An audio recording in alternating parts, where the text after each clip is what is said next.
pretty cool. That's great. Okay, so final question. Yeah. Just say something more about how you see New Zealand in 10 years' time. Like what, you know, you're the guy in the position who can make the most difference in New Zealand. What is your vision of what this country will be in 10 years' time? Yeah, so the simple answer is New Zealand has to be wealthier. And the reason we've got to be wealthier is that if a country earns more money, it can spend it on the things that it wants.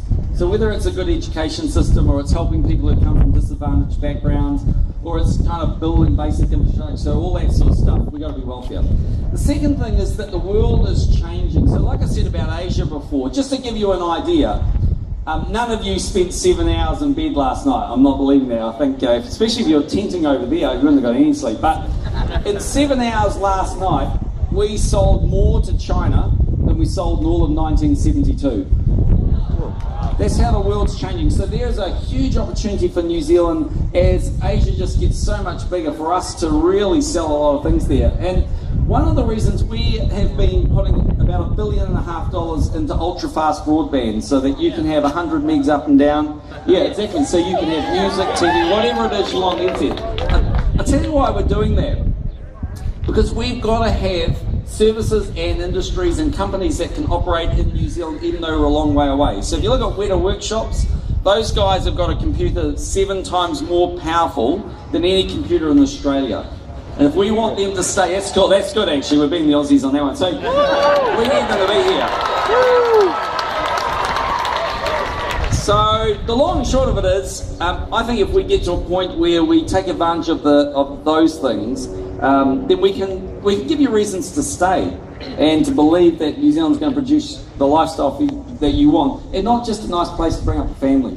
So that my vision is a wealthier New Zealand. It's also a New Zealand where New Zealanders do well and where they support each other, and we actually keep what's important to us. The last thing I'd sort of say is New Zealand's increasingly becoming a multicultural society, and I think that's a good thing.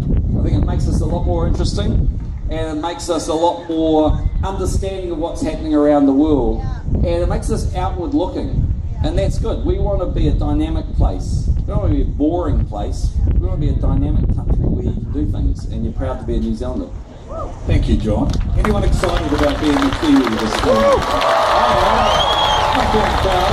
You know, I think we have one of the best national anthems in the world. We do. And it's an anthem that talks about God defending New Zealand, and we believe that God does defend our country. And I'm wondering, with you being here, whether you'd mind singing the national anthem with us? As long as Omega sings with me. Yeah, Omega will sing with us. It's way better than mine. We're not asking you to lead it, just as long as you move your mouth. Okay, that will be fine. But I do, just before we start, guys, I do have one protocol question. We have an Australian on the keyboard over there.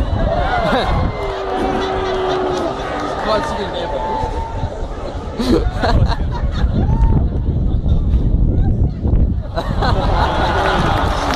That's awesome. So it's okay for an Australian to play the national anthem. Absolutely. Okay, I just wanted to check that. Let's all stand up and let's sing God Defend New Zealand. Right around this building, this auditorium here, stand up and let's sing the national anthem.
New Zealand, John, for intervening.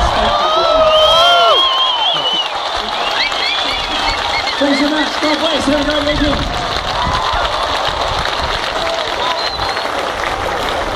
I do feel really proud to be a Kiwi this morning. This is awesome. Okay, well that's it for the morning meeting.